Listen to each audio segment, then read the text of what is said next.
Yeah.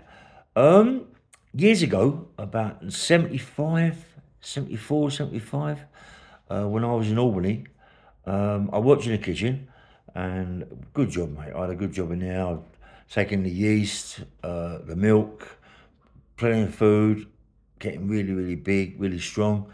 And there was about four of us in there that used the gym and were lumps, big lumps. And one of them was a guy called John McDonough, and he was on the coppers. He was about 6'5", 6'6", maybe, around about about there.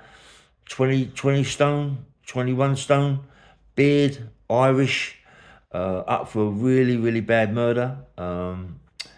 He's done so many petitions to get back to his country, Ireland, to see his mum, his family, and that's it. The murderer is in England, and he wants to get back to Ireland if he can possible. Yeah, so he's going mad because he don't have no visits, and his parents are old, and he wants to get back to see them. So, John was a very, very powerful man. He used to squat for nominal £500 bench squats, and for reps of tens, mate. His legs were massive, and he would bench big weights as well. He wasn't as powerful as me and my mates on the bench or anything like that, but squats and deadlifts, he was a powerhouse, mate, powerhouse. And as I say, there's a few in the kitchen, and we all used to do the same thing, yeast. And John used to work on the coppers, right?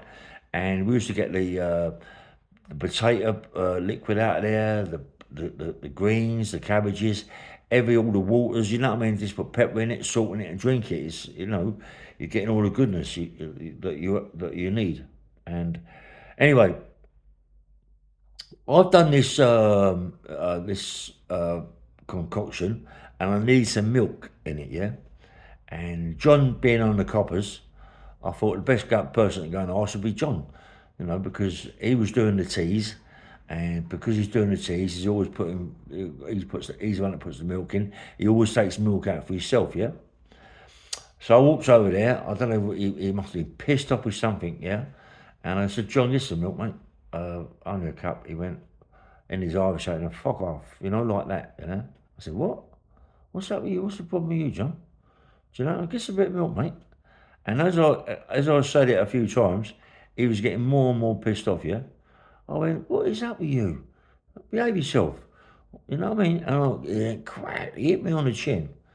I swear, man, it was like, it was a good punch. And it shook me up. But the worst of it was, he was doing the tea. And he'd put the tea bags into the boiling water in the coppers. And the lid was open, yeah? And I was so shocked, so dazed, that he got hold of my head, and he tried to put me in the water on the boiling. The geezer's in that case, mate. He tried to put me in the tea water, which was bubbling and everything, and the coppers itself was hot, yeah. So he's got me over the top. He's trying to get me in it, mate, and I'm like holding the side of the coppers, which is hot as well, but not as hot as it's boiling. The water's all spitting in my face, burning my face in the steam, yeah?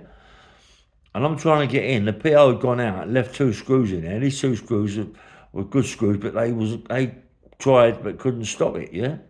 And John's pushing my head down deeper and deeper. And I'll tell you what, mate, I was, lucky I was strong, you know what I mean? And John's powerful, but I was that little bit stronger on the chest and the shoulder region, whereas he was very strong in the legs and the back. He's trying to push me in, and I'm holding him back. I know that any minute I'm going to go, mate, because it's too much for me. He's on top of me, yeah? And the water's all splashing my face. I'm burning him. Oh, someone fucking help me, you know what I mean? And my mate George come over and hit him twice to three times on the back of the fucking head with a paddle, with a wooden copper paddle. And hit him, knocked him sparko. And he sat on the floor. And I got up, my face was like red war, yeah? Where all the steam and shit had come in my face. And I said, well, I wanted to kick him in the face, mate. I wanted to kick him in the face and smash him to pieces. But the screws didn't let it go, The PO had nicked us when we lost our jobs. The screws let it go, put me out the wing.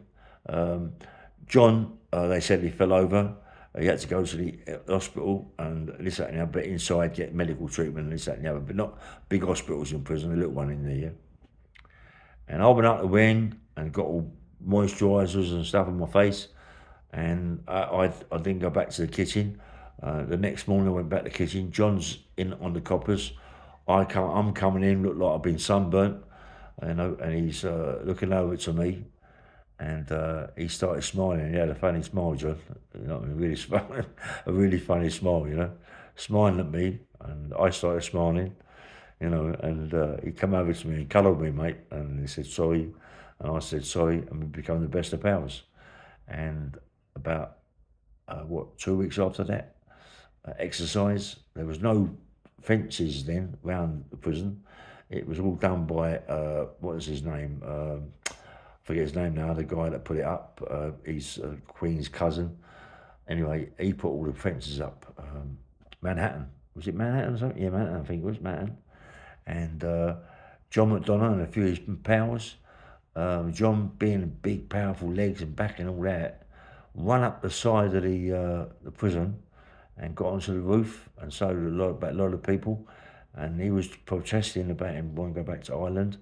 And yeah, it was a big story that about John on the roof and this, that, and the other. Anyway, this is a quick story about John McDonough and myself, him trying to kill me. Bang, bang, bang, nice one.